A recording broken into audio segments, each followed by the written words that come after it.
Welcome to Buffetting, the podcast where my wife Kass and I share our conversations on investing with you as we try to keep compounding capital so I don't have to go back to being a carpenter.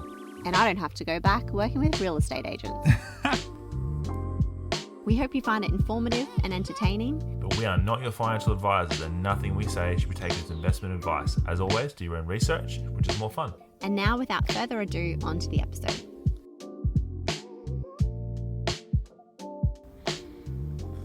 Yeah.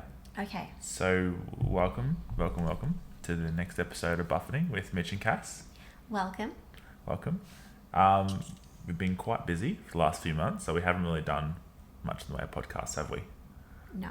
Well, I like to keep it to only doing this when we enjoy it and we feel like doing it. Yeah. So I think it just ends up being more enjoyable to listen to when we're not doing it for like an objective or an incentive. Yeah, definitely. And I feel like we usually wait until we have something that we think is interesting or something that, you know, could be interesting to other people before we actually do them. Yes. And yeah, we think we found something pretty interesting that's, again, making us kind of reassess our whole portfolio and take things back to like first principles and actually, you know, make sure we're seeing the world in the correct way. Yeah.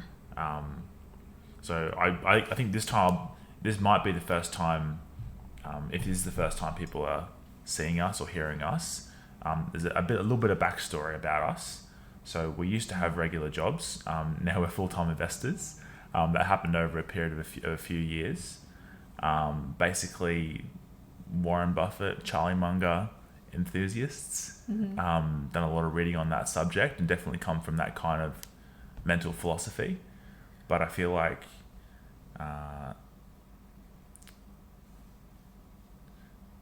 that was how we were investing for basically like 5 years.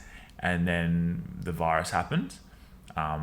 We were fortunate to do some reading early on and came to the conclusion that the virus was a serious problem and it was going to take over the world, which it did. And we liquidated our whole portfolio in February. We went short, or to be specific, we bought puts on travel companies. Ended up making about 15 times our money on those investments. And that enabled us to actually both quit our jobs and invest full time. So we're basically value investors who got like one big macro thing correct. And then that worked out pretty good. And I guess we're now seeing something else in the macro realm that we're really concerned about. And we really want people to be jolted out of their normal lives, be jolted out of their normal way of investing, looking at stocks, whatever you're doing. I think you need to stop and really consider if we're about to have a massive change in the way the world works. And that's basically because of all the inflation that we're seeing in America. Yeah, and I think maybe it's really helpful if you're an investor and you haven't looked back on history.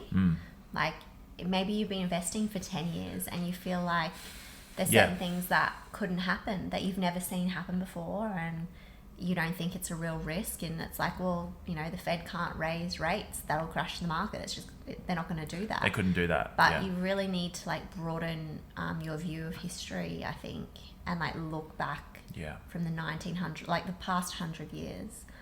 We're still the same humans. We have the same behavior. Yep. We have the same biases. Yeah. And, you know, scarcity mentalities kick in, and the same like rhythms of humanity play out time and time again. Yeah. So yeah, even if you feel like really experienced and even if you've done really well, which is the thing that doing well is never easy. You still have to do your research and buy the right stocks and everything, but we are in a world where the tide has been rising and lifting most boats. Like it pretty much has. You know, if there's been a huge amount of money that's been printed, that's been created, from our calculations, roughly $1 trillion of the 4 to 5 trillion that's been created from the money supply, from the Fed printing money essentially, has gone into the stock market. And that explains a lot of the rise that we've seen over the last year. There's just nowhere else for money to go. And with rates being held near zero, there's no alternative for your money. And through the last 10, 15, 20 years, starting in the GFC, there's been no cost to keeping rates at zero, and there's been no negative effects of keeping money near zero, keeping interest rates near zero. But now, for the first time in 40 years, we're now seeing serious inflation. The real number is like 6.8, is it? CPI in America right now? Year over year. Yeah. So, from this time last year, your average basket of goods is 6.8% higher. But when you break it down category by category, that's massively understates it. And if you're a poor person, it probably feels a lot worse than that. And that's why you've got, when you look at the data, company confidence is at a record high because companies are doing great. Companies are pumping out profits. Their margins are expanding. It's going really well. While consumer confidence is at a record low. Like, consumer confidence is actually as low as it was in the COVID crisis in that period of time. So things are not going well, and that's actually because of inflation. People know that even though they're getting pay rises, and even though they've gotten stimulus checks, they're still not doing that well because prices are rising faster. And we haven't had that before for 40 years, since the 70s and 80s. So pretty much everybody who's investing, even if you're a 40-year-old, you've never seen, inflation surging like it is. And the effects of that are, could be quite damaging on a portfolio that's set up not for that environment. Is that making sense so far? Yeah, I think so. And there's obviously like a lot of counter arguments to Yes. that. Like, COVID happened, it shut off the supply chain. So we're just feeling the effects of that. And that's just like a novel situation that's just going to go away. It's like going to be a few months of transitory inflation, then it'll get back to normal. Yeah. But with China still shutting down factories because of cases here and there, and the supply chain's not going back to normal anytime soon. This is going to be like with us for a long time. Yeah. And while we're already getting the effect of price increases from supply chain disruptions, to the levels we're having at the moment, it's like if that continues on for a couple more months and then like another year, like it's just not. It needs to be countered. Yeah. So it needs to be controlled because it's not. Transitory is like, well, in 3 months it's going to fix itself. Yeah. That's not reality. No. That's not going to happen. No. You had the whole world shut down for a whole year, and it's still being shut down on and off. And that's causing a lot of, from our research, is causing a lot of friction all across the economic supply chain, which is resulting in higher prices. And that's just like, that seems to be a permanent thing. It's not transitory. It's consistent. There's a whole bunch of other factors as well. Yeah, and again, people might say, well, yeah, okay, prices are higher, but there's more money floating around than ever before. Yep. Like, people have the highest savings on record. Yep. If prices go up, well, people can actually afford it. But when you combine like supply shortages with more money than ever before and inflation already happening. Less stuff. More money. That's actually like a fire. That's like lighting a match for inflation, especially if supply chains do start coming through. If stock does start hitting stores, people are willing to pay more and buy more. They probably would buy more than they normally would because they now have this scarcity mentality where it's just going to push prices higher and corrode your purchasing power even more. Exactly. Like, whatever way you look at this, like, it could very well be doomsday. Might not be doomsday. But I feel like everyone should have some sort of play as a hedge in their portfolio for if this situation does occur, similar to the 70s. If inflation occurs similar to the 70s now, what would your portfolio look like? What would happen to it? Exactly. Like, the stuff you hold now, if they had to function in like a scenario where there's interest rates of 2%, yeah, or 3%, or 5%, how would each of those things do? Like, Yeah. you've got to pressure test you got to pressure all test your it. holdings. Exactly right. And the way it affects stocks and the way it affects bonds is quite different. So stocks in an inflationary environment that can raise prices in keeping with inflation. So they can, let's say inflation is 5%, well, stocks can raise, a good company can raise prices 5%, can maintain the same margin, right? And as long as the multiple that you pay, so if you pay 10 times earnings and the earnings grows at 5% with inflation growing 5%, you're probably not going to lose money. But a bond's not like that. So a bond is a fixed amount of money that's coming for a fixed amount of time. And I'll just kind of explain. So at the moment, you can buy a high yield bond ETF. So let's say you're a conservative investor, you don't want to invest in stocks, but you want to invest in bonds because you think that's safer. Okay. So let's say you go into the market and you buy a high yield bond ETF. Well, the yield on that high yield bond ETF is 4.4% at the moment, right? So 4.4%, when I started investing, when I was like 23, I actually remember that 4.4% was like the average dividend yield. Like that was a normal company would have a dividend yield of like 4%. And then a high dividend yield would be like 8%, right? So that's how much things have changed to the extent. Is that because interest rates were higher? Yeah, interest rates were higher, about 2.5% to 3% higher than they are now. So everything does work to a scale. Exactly. In that way. It's a laddered scale, and as the interest rate moves down, people very carefully and very slowly get used to paying, accepting lower and lower returns for worse and worse assets. And this bond ETF that I've been looking at is full of the worst junk debt you've ever seen. Right? It's got AMC in it. It's got AMC in it. That's all you need to say. That's all you need to know. I mean, it's only like 0.1% of the ETF, but it's got AMC in it, so it's shit. It must be pretty shit. It must be shit. They'd have a similar credibility to AMC, everything else in that basket, right? The average rating of that ETF is, I think, one above junk, so the worst junk. So it goes AAA, AA, A, triple B, double B, B, and then I think C below that is the worst you can get before you're bankrupt, basically. And I think 50% of the bonds in that ETF are B.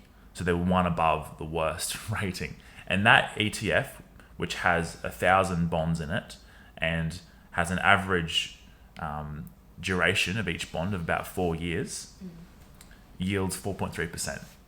So that's the world that we're living in right now, is that in the bank account, you can get, nothing. You can get 0.5% maybe. Yeah. And if you want to get a bit of extra yield, it's going to, have to reach, and you're going to have to take these junk companies on to get 4.3%.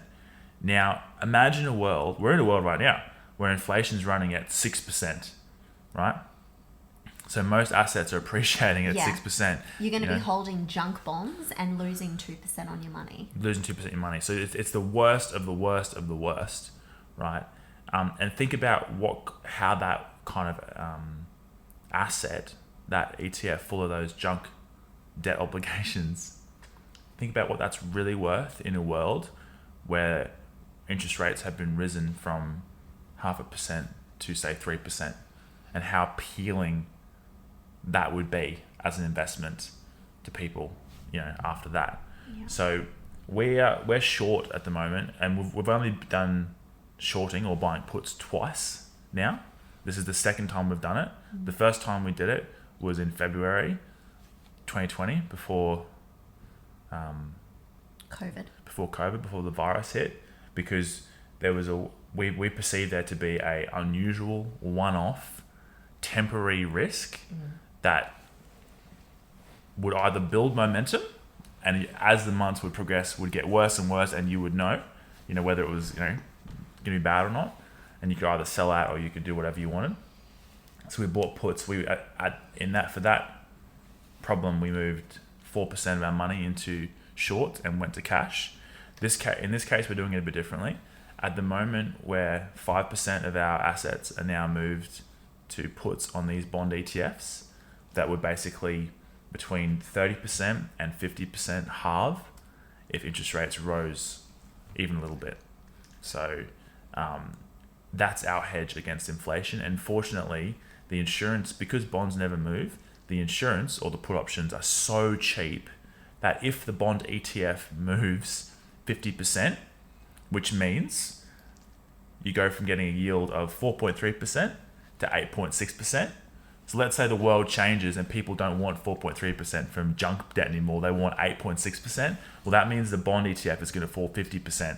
Okay. If the bond ETF does that, then we're looking at between a 50 and 60x on our insurance because bonds never move.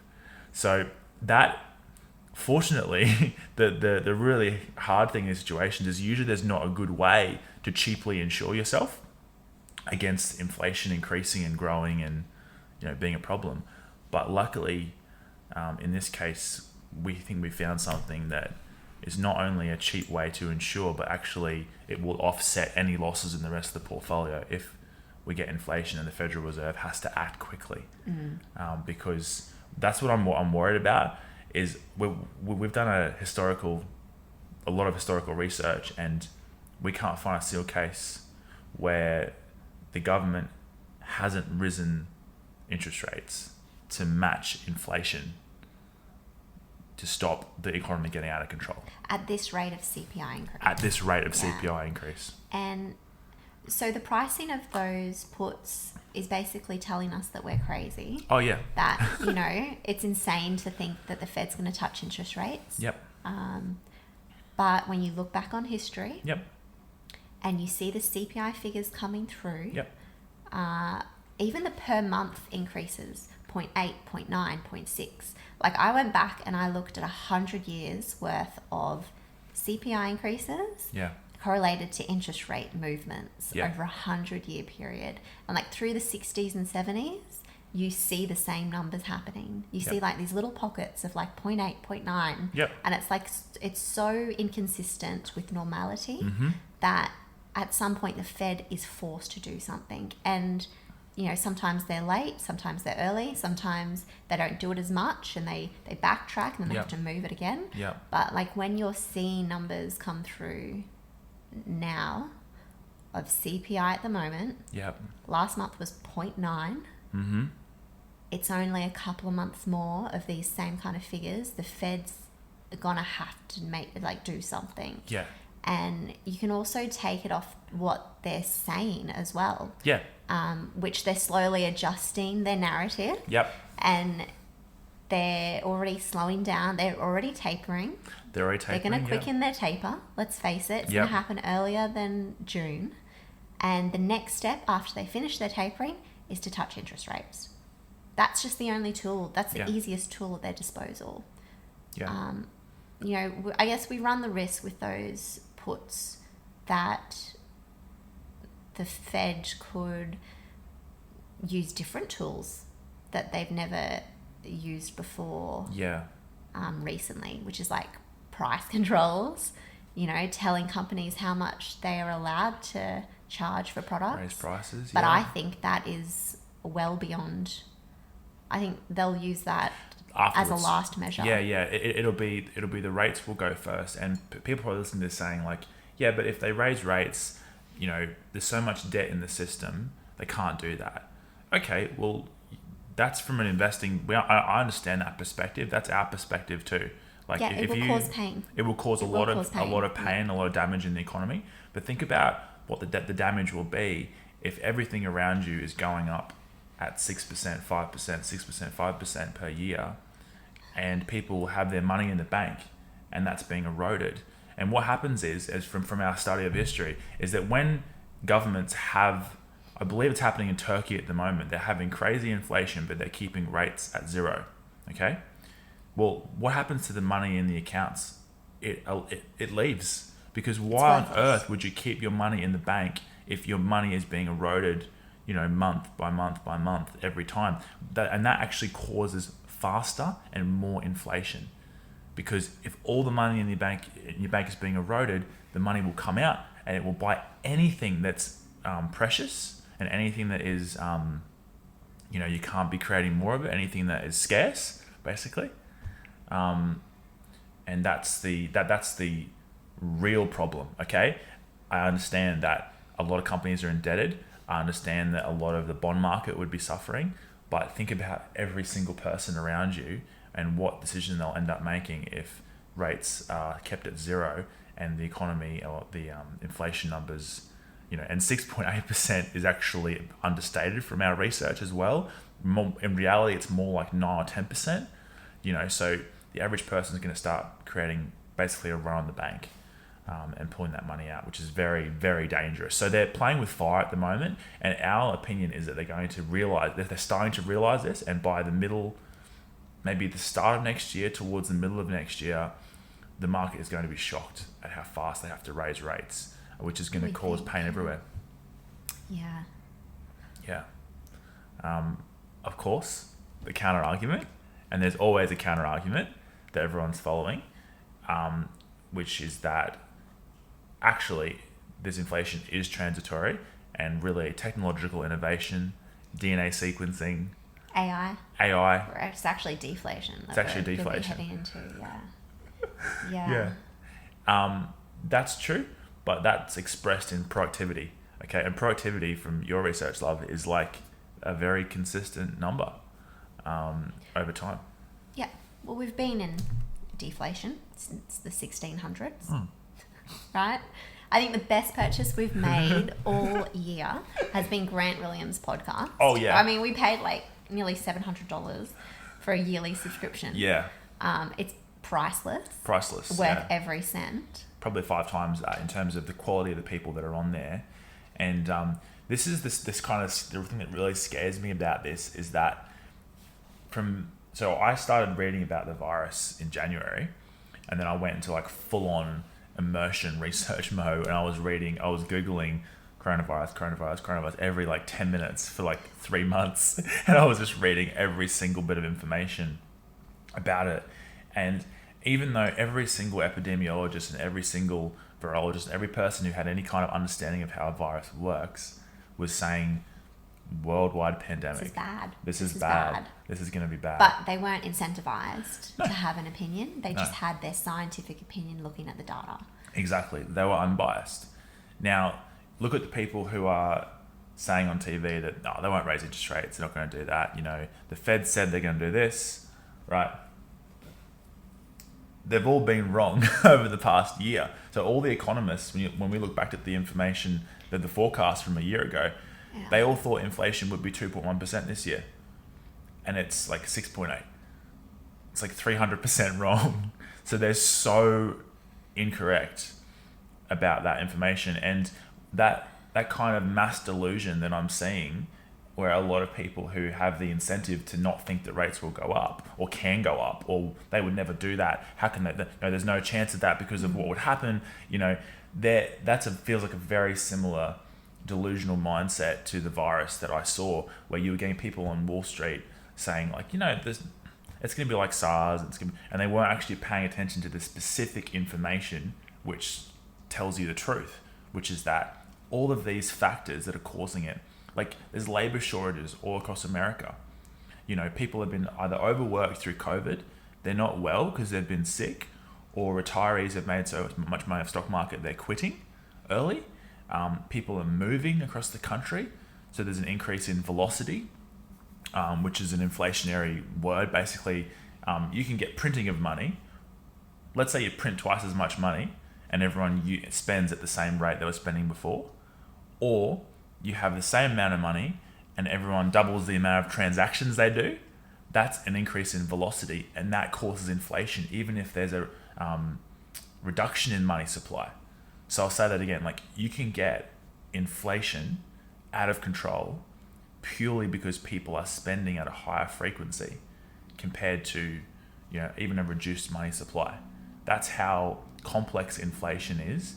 And it's from my research. So I first started reading about inflation about 6 months ago, luckily, because Mike Burry, Big Short Mike Burry, his Twitter account's like always getting taken down and put back up, and I was like following it, and he suggested this book, that one there, Dying of Money, from the 70s, and it's a study of what causes inflation. Like, what is the underlying cause of it? And we all think in our generation, in our sort of mentalities, that it's from money printing, but it's not. It's psychological. So things like for example, the example about keeping the money in the bank account versus spending it in the real world. You know, everyone in Argentina spends their money as soon as they get it, because now everything's got open value, so you got to spend your money now.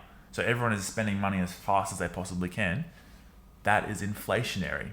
So the psychological kind of patterns of people is actually what can cause this to get out of control. And usually it starts with a shock of some sort. Like in the 70s, they had oil shortages, and that caused people to get that kind of scarcity mindset and to get in the habit of trying to charge more and trying to buy more and spending faster and spending more frequently. And so these are the kind of things where raising interest rates, making people putting the brakes on, you know, putting the brakes and kind of screeching the car to a halt and slowing everyone down. That's what interest rates does, and that's what the goal is. The goal is to actually slow everyone down, stop so much money flowing, stop so many assets being, you know, bidded up in price. And yeah, it has negative effects too. Of course, it's not like there's a reason why it took Paul Volcker in that 70s and 80s. Like, inflation was 15%, and then he raised interest rates to 20%. He actually stop it, to stop inflation, he had to push the interest rate 5% past the actual inflation rate. So he had to make it so appealing for people to, instead of spending their money, put their money in the bank account and get a good return. That slowed the economy. That slowed everyone down. There was a huge recession, you know, and from memory, stock markets went nowhere 15 years. Hibernation. Yeah. And, you know, you might think, oh, well, you're going to bankrupt companies. Well, if you're a company, you're invested in a company that can't survive with a 2% interest rate hike. Yeah. Well, maybe you shouldn't be around. No. Like they call them zombie companies, right? Yeah. They're companies that just keep getting fed and staying alive when they shouldn't be, because they're actually a drain on productivity. Exactly. They're not actually adding anything to society. Yeah. They're a waste. Yeah. And so, you know, they need to be cleaned out, and a raise in interest rates will do that. We'll do that, yeah. But yeah, we'll cause some pain with it, obviously. We'll cause some pain as well. So we're not saying that this is definitely going to happen. We're still pretty much fully invested, but we've now taken 5% of our portfolio and bought insurance, thinking that bonds are going to be the things that are going to be hit most, and not only bonds, but the worst kind of bonds are the ones who are going to be hit the most. And yeah, at the end of the day, the way the options pricing works is it uses the historical price, and it uses the volatility, and it just produces a price for the insurance, like algorithmically, with no human input. And that's why the options are so cheap. Like, I would be surprised if the people who are writing the options even know what is in the Bond Etf. Like, it's a different kind of process. So yeah, if options kind of scare you, and like, that's kind of good to always explain, like, I'm not like an options trader. Like, we're not like looking at options every day and like, you know, we don't have 1,000 positions. Like, we have 6 stocks. We're diversified, and it's just for situations like this where there's a lot of uncertainty and where there's so much risk. Like, I tweeted the other day that people are, without realizing it, betting 30 to 50% of their portfolio on the fact that inflation is transitory. And like, someone asked me, like, what do you mean by that? It's like, well, take your valuation, you know, if you use a, you know, discounted cash flow or whatever it is, take your valuation and just raise your required return from 8% to 10% to 12%. Keep everything else the same. Keep your profit the same. Keep your future growth the same. Keep everything the same, but just raise that required return by 4% and see what happens to the value of any asset. And the funny thing is, like, stocks seem to be able to raise prices. So actually they can become more profitable to offset that. So stocks is not necessarily that's like sell everything like it was with the virus because we're heading for a depression. But bonds do not raise prices. Bonds, that's the obligation, is a fixed payment for a fixed amount of time. So yeah, is everyone confused? I think it's like, well, to be fair, like I'm still learning, obviously. Yeah. Every time anyone's mentioned bonds, I've been like, oh, I'm not nerdy enough to know anything about that. Yeah. So it's like, territory, I'm just not even going to try understand. Yeah, exactly. But then you explained it to me like I was 5 years old. And it was the best possible thing. Yeah, yeah. It's like, okay, so don't call it a bond, call it a company. Call it a company. And the company pays you a yearly dividend. Yep. But that dividend is not a percentage of profits. Yep. It is a set dollar amount. Like imagine you've paid $100 for a share and you're getting $10 per year, right? Fixed. Fixed. $10 fixed. No matter what. That's what a bond is. But instead of paying $100 for the share, you pay $100 face value for the bond. But you're getting $10 no matter what. It's a contract. Per year until it runs out. Per year. So and then you get your $100 back. Yeah, the $100 back. So you're getting 10%, per year. But if interest rates change to the point where you can get 10% in the bank account anymore, instead, well, that 10% based on your $100 original price doesn't make so much sense anymore. Like, actually, if you were trying to sell that bond to somebody else, when you can get 10% in the bank account and you bought in at that point where you're getting a 10% return, $10 per year, drop that down to a point where you're actually getting 20%, or you have to reduce the price that you pay. And that's how bond valuation works. Same as a stock, same as any kind of asset that produces cash flow. It's really the simplest of things. It's a calculation. Yeah. And it does work in line with the interest rate. It does. It's a dance that they do. It does. One moves, the other moves. It does. And the spread right now between what the bank interest rate is and the inflation rate, like, there's no time in history that we can find in any country pretty much where it's been that large. Like, they always, the really funny thing is that interest rates follow inflation. Inflation doesn't follow interest rates. So I'll say that again. Interest rates trail the inflation numbers, not the other way around. So the Fed's saying, okay, we're going to raise rates 3 times next year, let's say. 0.25% every time. But that's based on their forecasts. Their forecasts last year were that inflation would be 2% this year. It's almost 7%. Yeah, probably 10%. They have to react to what's happening in the economy. They're just reacting. They're just reacting. Okay. And they're just trying to keep the peace and calmness and not have too much big disruption. Yeah. That's their job. So even if they agree with what we think right now, even if they are aware of all of it, which they probably are, people say that they're dumb. People say, oh, well, the Fed, they've just fucked this up again, haven't they? Yeah. Like, well, they're probably aware of everything, but they can't come out and say it, let alone act, because people just freak out. Let's scare the market, yeah.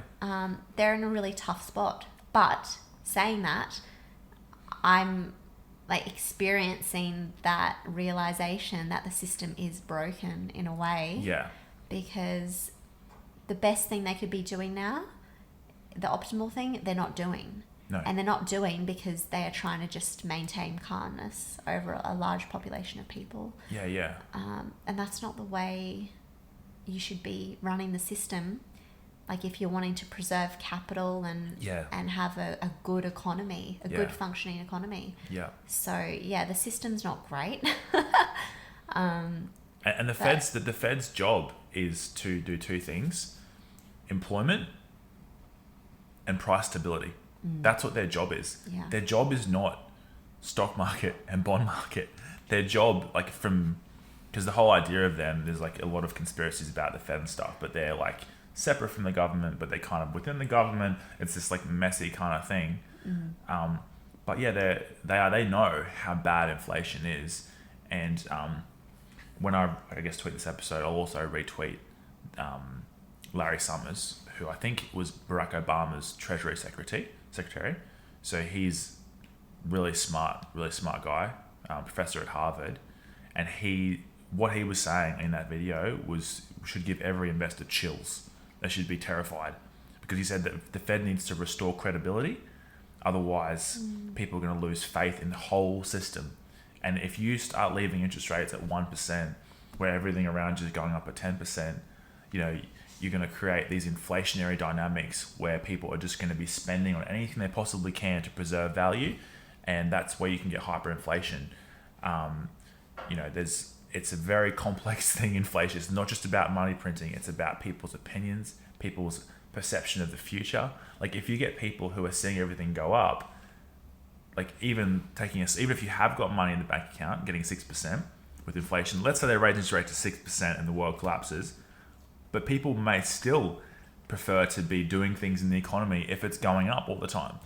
And that's what scares me, and that's what Larry Summers was talking about. We're risking making inflation entrenched as a psychological, in the same way that a depression is a mass psychological aversion to spending. Inflation is the exact opposite. It is a psychological addiction to spending more in the present than saving for the future, which causes too much demand, and is really, really, really, really risky to the economy. We believe that there's at least a 50-50 chance that they have to act quickly in next year. There's a good chance that collapses the bond market and perhaps the stock market. And they have already basically come out and said, well, we're going to have to drop the word transitory, basically. It's looking, it's not that. Yeah. And you probably have a little bit more faith in what they say as well, if, when they came out with their projections of our target is 2% CPI for this year. If they had countered that with, but we do expect some transitory inflation that we're going to have to work through. Yeah. If they'd shown some forethought for the current scenario we're in, I might be like, well, maybe they do have a plan. Yeah. Maybe they are one step ahead, but that lack of awareness tells me they're just reacting to what's happening. Yeah. They're just trying to, something happens, they react. They're not proactive. So, I guess us as investors have that ability to be proactive and to act quicker. Yeah. And protect yourself, because at the moment there's an opportunity to cheaply profit off if a rise in interest rates happened. Let's say it was just 1.5%. That bond ETF, that junk bond ETF, is still probably not as appealing as it was, at 4.3. If you can get 1.5 instead of 0 in the bank, it's probably going to suck some volume out. But what I really think is going to happen is that the rates are going to go 2.5 next year at some point. And then even that's not going to be enough, or it may not be enough. And then we're looking at a real inflationary panic where having people starting to think, geez, what if they have to go higher than the inflation rate to stop this demand tsunami that's coming through the economy of people desperate to buy anything they can. We need to stop this. We need to make it really appealing for people to put money in the bank. We need to make it more expensive to lend, because that's the other part of it too, is if you keep rates at 0 and you're seeing assets go up in value all the time, then why wouldn't you think logically, I'm going to borrow at 1%, I'm going to buy this house that's been going up at 15% a year. The calculation makes sense based on just looking at the present. But and that's where the danger is in keeping the rates low. So yes, raising the interest rates or leaving the interest rates low means that the bond market's fine, stock market's fine, but you're looking at risking these other psychological factors, which are very hard to kind of undo once they get entrenched. And entrenched is the word that the people who used to be in the government, who don't have a incentive anymore, keep using the dangers of entrenching inflation. So I don't think we're people that like Robert Kiyosaki or that Harry Dent guy who's always saying that same thing, oh, it's gonna be a crash, no, we were fully invested up until 3 months ago, and then started to get pretty scared when we realized that the inflation was really pumping away. So you just got to think for yourself. Yeah. Do your own work, actually understand the marketplace you're in. Yep. And what you hold, and don't take the Fed's word. Don't just listen to other investors that you follow. Don't just listen to us. Actually, like, understand what's happening in the world around you. Yeah. A lot of probably value investors too are like, macro. It's macro. I just ignore it. You know, Buffett ignored it. You know, okay, around 69, was it? Buffett closed down his fund, took all the cash out, gave it back to their clients, and he went fishing for 4 years. Yeah. Because he was seeing valuations were too high. Similar scenarios to what we're seeing now. Yeah. So no, Buffett didn't ignore macro. He just chose not to really to hedge it or make big moves during it. He just hibernated and came back when the prices had crashed. And then later, like I remember reading once, and I thought this was really bizarre, but he said one of the best investments that he should have made was when government bonds were trading at 18%, he should have loaded up on government bonds. So what does that tell you about, we're now in the opposite situation to that. Like that's the opposite would be government bonds at high rates. But Buffett said that he should have loaded up on that at the time. So there probably wasn't a way to go short bonds easily in his day, or maybe he's got too much money now. But Mike Burry, a few months ago on his thing that came out, he owned puts on Bond ETFs. And I found that out after we did the thing. And I was like, shit. Like, he it's obviously... like the cleanest way to do it. Yeah. Bond ETFs didn't exist back in Buffett's day. Yeah. They didn't exist, so... Exactly. Yeah, he doesn't have the tools. He didn't have the tools that we have now, so... Exactly. Would try and imagine him now, what he would do. Yeah. And Buffett's whole thing is he's changed his approach so many times. And he has changed constantly with the times to do what works. And that's where we love someone like Druckenmiller. Like Druckenmiller, he's never had a down year. He made like 30% a year for, 20 years or something, because he's multidisciplinary. Like he looks at bonds, looks at commodities, looks at stocks, and he moves between them depending on where he sees the value. And he's also super concerned about inflation. Like if you watch any of his interviews recently he's done, super concerned about inflation. Buffett's mentioned it, everyone's mentioning it, but the market at this stage is having their belief in the Federal Reserve that they won't raise rates, that they won't cut the legs off the market. But I don't think they'll have a choice. No, that's blind faith. That's like, we're not into blind faith. No. We're into compounding as much as we can. So hopefully one day you can have a positive impact on the world with your capital. And yeah, you know what? Like a lot of these companies shouldn't be around anymore. Like that's reality.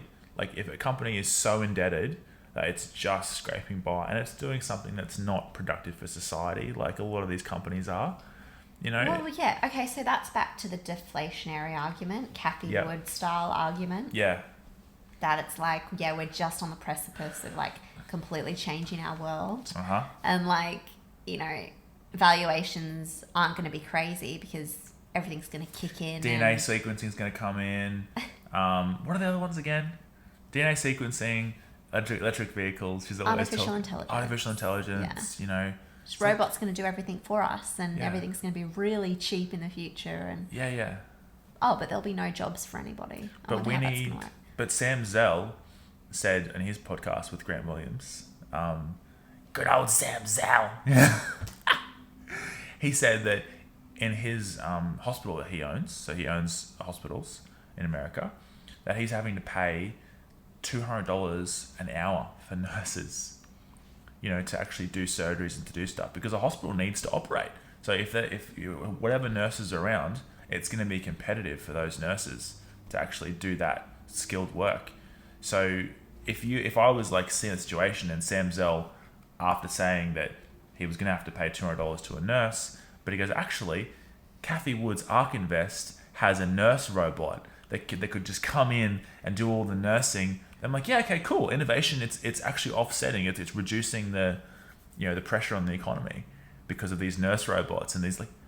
I haven't seen anything in reality yet. I mean, there's a couple of Teslas driving around. That's pretty much it. What was that blood? Theranos, right? Theranos, yeah. We couldn't even come up with a fucking machine that takes a fingerprint of blood and can test it for like. Yeah. for one metric. Exactly. We couldn't even have a machine that actually did that. That was Exactly. a reward. Yeah. So I'd like to look through all of Kathy Wood's portfolio and actually physically see the stage where every item is at. Yeah. And like how that's going to change industry in reality. Yeah. Like really. Yeah. Are you just got prototypes or you just got drawings of stuff? Like Yeah. Well, it's not an argument. You know, deflationary environments technology, have been in place since the 1600s. Yeah. Like you look... deflationary factors, yeah. Grant Williams' podcast, he was talking to someone about this. You know, think about the light bulb. Think about the wheel. You know... Air conditioning, you know. all these things. Okay, that has been produced a consistent low-level deflation over time. And we've enjoyed that up until now. Yeah. But now it's kind of like that argument doesn't hold weight as much. It's not like it's going to compound to 1,000% to what we've experienced in the past. Exactly. Yeah. Couple of decades. And even I think okay, so let's say she's right about all the technology, and once technology becomes implemented, it's going to cause huge deflation. Okay, true. Let's say that's true. Think about all of the capital investment and all of the manpower investment that's going to have to go into those things to actually cause the point where it becomes deflationary. It's actually inflationary. If you're spending money, like even all the Build Back Better stuff, like whether you politically are for it or against it, like it's probably a good thing that we can generate a lot of our power from renewable sources. But again, that's going to be inflationary in the sense you have to pay these workers really well to get skilled workers, to get the materials that you need. The demand is going to be strong, and when demand's really strong, that causes demand for workers, demand for materials. That causes prices to go up, and inflation to stay high. So when we did our little whiteboard exercise, and we basically covered one whiteboard full of new factors that are now going to be inflationary for the economy versus factors that are deflationary, the inflationary side of the board's full, and the deflationary's got like one or two things on there. Yeah, the inflation is active now. Yeah. It's happening now. Yeah. The deflationary measures are not even close to happening now. There's a big hurdle that's going to have to be hit before we experience any of those things in our day-to-day lives. So, yeah, that's... It's a lot. It's very complicated, scary. And it's very full on, and just definitely anybody who is hearing a lot of this stuff and thinking like, what are they talking about? Like, go to the bookstore, get any book about inflation you can. We're doing a secondhand bookstore run today, trying to find some books from the 70's about the time period, about the kind of mindset and about the kind of economic circumstances and how it works. Not saying it's like a like for like comparison, but it just tells you a little bit about the things that governments can do to stop it and to slow it down. But main point is it's a big danger. And last time we saw the virus thing, we didn't have a podcast, and now we do. No, imagine if we did. That would have been crazy. Yeah. But yeah, don't lose perspective with where we're at as like a human society. Yeah. Where it really doesn't matter if you're doing really well in the market and you've got things that have gone up 50%, and you've got to look around you and see the world that you're playing within. Yep. And it matters when 60% of the population have to pay 3 times more for a loaf of bread. Yeah. That does actually matter to your portfolio. You should be aware of it. Just because it's macro doesn't mean that it's not really important. And yeah, if you own great companies that are growing it, like we own some which we think will grow 15-20% a year for the next 10 years, no matter what. And we're holding those companies. So we're not, selling everything like we were last time. But if you're owning businesses that are a lot more slow growing, if you own businesses that have a lot of debt, that have to refinance, I'd be running numbers on how that affects the profit and loss, with higher interest payments, it's, I'm not saying they're not going to be able to get financing, but I do think that there's a chance they have to pay higher rates because the Federal Reserve is not just working for the stock market. No, that's what I'm saying. In the past, I I think 2 years ago, what happened was called a taper tantrum. So there was no inflation going on, and rates were at zero, and the Federal Reserve said, look, it would be good, we're going to raise interest rates to a normal level. So next time we have a crisis, we can drop those rates and we can, stimulate the economy. Just so we're just going to raise it. Market freaked out. Bond market, stock market, started crashing because like, oh crap, we're going to have to deal with rates that are 2% instead of zero. And there was no actual reason to raise rates at that point. This time, totally different. Yeah, the government, when average people start screaming out that they're paying wage, like their fuel bill's gone up 56%. When that starts, that's not going to take that long, let's face it, before the government has to act to protect the average person and not protect the bankers and the shareholders and the asset-rich people. And politically, it's pretty clear. Politically, Biden,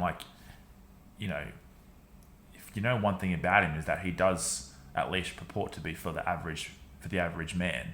And he's not really a Wall Street person, he's like an average Joe kind of a bloke. It's like, well, not only is it logically that he would care more about the average man, politically, if you look at the surveys now, his approval ratings dropped, and the number one reason people say is inflation. So he's actually going to be in favor of doing something about it, it's Lucky Trump's not in. Lucky Trump's... Be a very different story. Oh, I don't know. He'd probably print another $4 trillion. Probably print another $4 trillion, borrow it to himself, pay his friends. Sign all the checks with his name.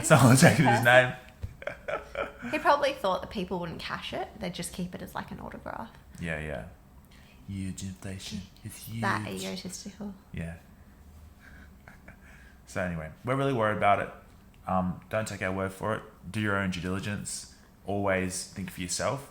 If someone comes up with a really good deflationary argument that says, no, you guys are wrong, all this stuff is transitory, we're going back to normal inflation, that's true, and rates don't have to rise, in which case the rest of our portfolio should do fine, and we'll probably lose 2.5% on our insurance policies. No problem at all there. Oh yeah, I'm open to that. I'm searching for that argument. We're still searching for it, but the problem is that the only people who are on the side of that argument are in the Cathy Wood camp. Yes, and I can't actually get any tangible... facts. Like, numbers. I want some tangible numbers. Yeah. Like, what percentage of deflation have you factored in, and from what cause? In what areas of the economy are you thinking that, yes, of course, automation is affecting things, but it's kind of consistent because it takes a lot of capital and it takes time and takes people to actually design the robots, build the robots, materials. It's actually like a process. It takes, a long time to do it. Yeah. And we've had the emergence of the internet, for goodness sake. Yeah. Well, how deflationary was that? How much more productive did that make us as a species? And we've had that for decades now. Exactly. Is there something on the books, on someone's books, that is more productive and deflationary than the internet? Yeah. Anyone? Yeah. People are still sending letters. We're still getting letters in the mail. So that's free. You can do that for free. That would be very deflationary. No trees need to be cut down. No kind of... I just think people need to come back to reality. Yeah. Check in with reality. Look at older investors. Don't think they're outdated. No. Don't think, those old blokes, they don't know what they're talking about. They're just not with it. Yeah. No. They've lived through crashes. Yeah. They've seen this play out time and time again. Yeah. What they have to say is invaluable. Oh, yeah. Exactly. You can hear that sound. That's a dachshund scratching. There you go. You happy now, Zoe? Yeah. We're always in favour of listening to the older people because they've survived. Yeah. And they've done the best. A 10-year record doesn't mean anything.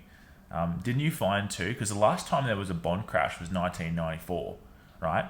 And there was a period of stimulus and the market was blindsided by the Federal Reserve raising rates in 1994, and there was a huge bond panic and bond prices went down 30%. So it's happened before in the exact same way, and I just can't see a way that they can make the average person to kind of slow their spending down, slow the economy down, without crashing the stock market and without crashing the bond market, you know, because Buffett said it, interest rates are like gravity. So there might be some gravity coming. Yeah. Pretty crazy. Anyway, if you disagree, awesome. That's what I want. I want people who are smart, who disagree, to send me their, you know, analysis and their opinion. And don't be like, oh, they wouldn't do that, because that's not an argument. Like, they would, and they have. Volcker raised rates, and the funny thing about 70's, I don't want to be like harping on about 70's all the time, but there was there 3 bumps? Yeah. 3 massive surges of inflation. Sure. And the first 2, before they killed inflation, they didn't raise rates enough. So they raised rates behind inflation. It kind of subdued the economy.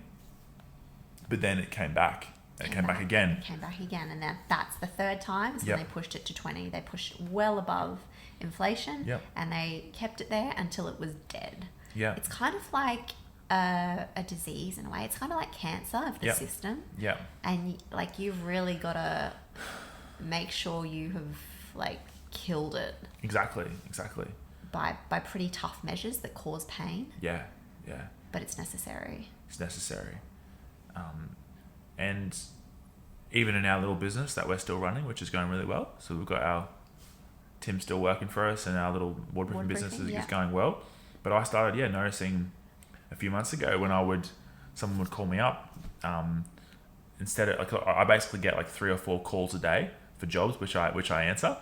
So I'm talking to people every day, and I ask them a few questions about the job. I price the job over the phone, and I've really noticed a lack of pushback, you know, and that could be just going into Christmas, but you've even had someone say, "Are you sure that's enough?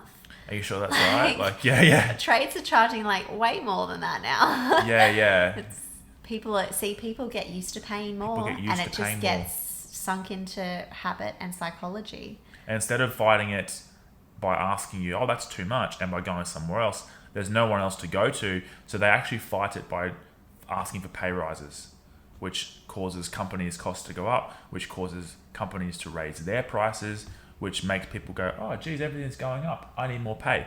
It's called a wage price spiral. And that's the worst, because wages you can't easily bring back down. No. That's an increase that it's permanent. Pretty much remains. Yeah.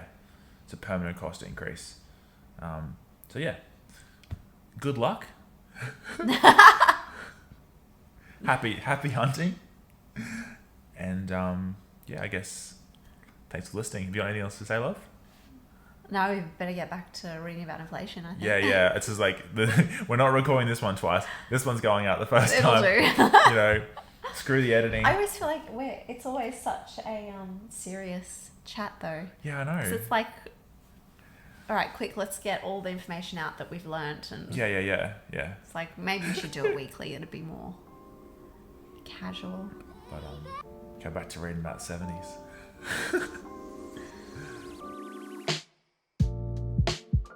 If you got this far, thank you so much for listening. We really hope you enjoyed the conversation.